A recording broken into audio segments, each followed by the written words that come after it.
Sam Pitroda जी भाषा नहीं भाव समझा रहे हैं।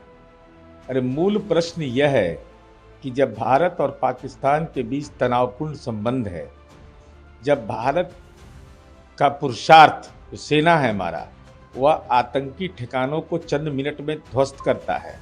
पहलगाम की दुखद आतंकी घटना होती है और ऐसी स्थिति में आपको पाकिस्तान होम लगने लगे तो शेल्टर होम है क्या? क्या है?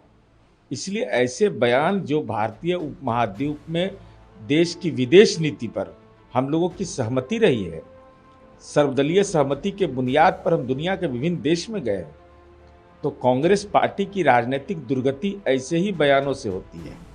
पवन खेरा ने इसको लेके कहा है कि सैम पित्रोदा ने जो बयान दिया वो तो मैं नहीं सुना हूँ, लेकिन आरएसएस हमेशा अखंड भारत की बात करती है, तो अगर कोई दूसरा करता है तो दिक्कत क्या है? माननीय पवन खेड़ा जी, सुना तो आपने सब है, लेकिन बचाव में उतर गए।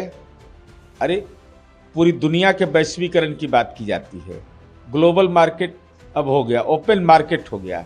इसका मतलब देश की भौगोलिक सीमा खत्म हो गई। अखंड भारत लक्ष्य हो सकता है किसी का, लेकिन इसके अलावा देश की भौगोलिक सीमा होती है। दुनिया में विश्व बंधुत्व का नारा हिंदुस्तान से निकलता है।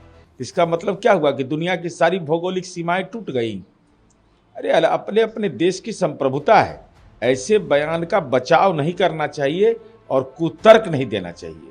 राहुल गांधी ने वोटर लिस्ट मैनिपुलेशन को लेके इलेक्शन कमीशन पर फिर जोरदार हमला किया है। उन्होंने कहा है कि इलेक्शन कमीशन उन लोगों को प्रोटेक्ट कर रहा है जो डेमोक्रेसी को खत्म करना चाहते हैं। सबसे महत्वपूर्ण विषय है कि माननीय राहुल गांधी जी, आप विपक्ष के नेता हैं, कर्नाटका में आपकी सरकार है और वहां का आप मुद्दा उठा रहे हैं, और इलेक्शन कमीशन का ड्राफ्ट पब्लिकेशन वोटर लिस्ट का हो या फाइनल पब्लिकेशन हो, वह आपके जिला अध्यक्ष को मिलेगा, डिस्ट्रिक्ट प्रेसिडेंट को मिलेगा। तो आखिर इतने दिनों की चुप्पी क्यों रही? दूसरा सवाल है कि आप यह कह रहे हैं कि दलित, पिछड़ा, अल्पसंख्यक का वोट काट डाला गया। तो 2014 में जाति सर्वे हो चुका है, आज तक वह रिपोर्ट आपकी सरकार है डंप यार्ड में क्यों है? तीसरा सवाल मेरा राहुल जी आपसे है कि चुनाव आयोग एक संवैधानिक संस्था, उस पर आपका भरोसा टूट गया, तो सुप्रीम कोर्ट में माननीय योगेंद्र यादव जी से हमारी वैचारिक असहमति है, वह इंटरवेनर बन गए, तो आपको कौन रोक रहा है? अगर सुप्रीम कोर्ट में ही आप इंटरवेनर बन जाइए।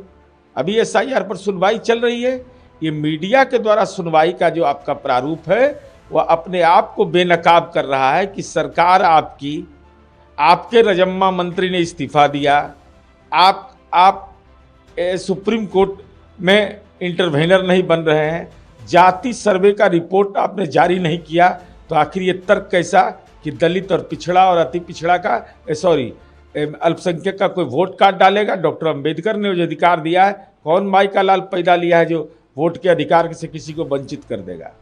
तेजस्वी यादव ने सीएम चेहरे को लेकर कहा कि आप थोड़ा धैर्य रखिए, ये भी क्लियर हो जाएगा कि कौन सीएम चेहरा है, लेकिन मेरा विश्वास अभी बिहार को बनाने में है, कौन मुख्यमंत्री बनेगा उसको। राजनीति में अपनी आंतरिक पीड़ा व्यक्त करने का अपना तरीका होता है। तो मान्यवर तेजस्वी यादव जी राहुल गांधी जी के पॉलिटिकल ड्राइवर तक बनना मंजूर कर लिया। उनकी बहन रोहिणी आचार्य, जिसने अपने पिता के लिए किडनी दान किया, और बेटी का सम्मान सब करता है, और उस बेटी को अपने भाई के लिए मन पीड़ा हुई कि हमारे भाई के साथ अन्याय हो रहा है, और उस स्थिति में मान्यवर लालू जी का ये सार्वजनिक अनुरोध कि महागठबंधन का नेता बनाया जाए, लेकिन राहुल गांधी जी की बेरुखी, उसके बाद बिहार का विकास तो लक्ष्य होना ही चाहिए। संपत्ति के विकास के साथ बिहार का विकास, ये समानांतर धारा नहीं होना चाहिए, क्योंकि वो दोनों समानांतर होगा तो लोगों का भरोसा टूटेगा। इसलिए हम समझते हैं कि मान न मान, मैं तेरा मेहमान के राजनीतिक स्थिति में तेजस्वी जी पहुंच चुके हैं।